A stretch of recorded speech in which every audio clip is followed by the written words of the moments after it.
In today's video, I'm going to teach you how to add and adjust background music in your video editor. To get started, open your video project and make sure the clip you want to work on is already loaded into the editor. Once you're inside the editing workspace, look for the Edit section.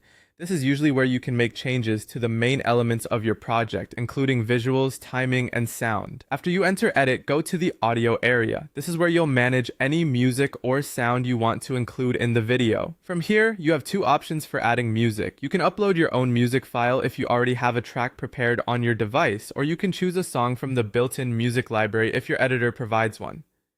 If you're uploading a file, take a moment to make sure it's the correct version and that it fits the tone of your video. If you're choosing from the library, browse through the available tracks and select one that matches the mood and pacing you're aiming for. Picking the right music can make a big difference because it helps support the message of the video without distracting from it. Once your music has been added, the next step is to adjust the volume. This part is important because background music should enhance the video, not overpower your voice or the main audio. Lower the music if there is dialogue, narration, or any key sound that needs to remain clear. If the video doesn't include spoken audio, you may have more flexibility, but it's still a good idea to keep the sound balanced and comfortable for the listener.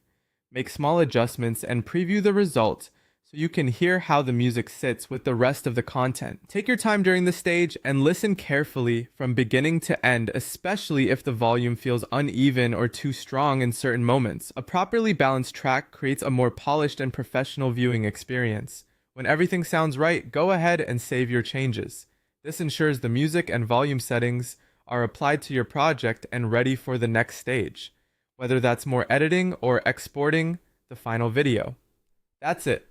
You've now added music, adjusted the audio level, and saved your work successfully.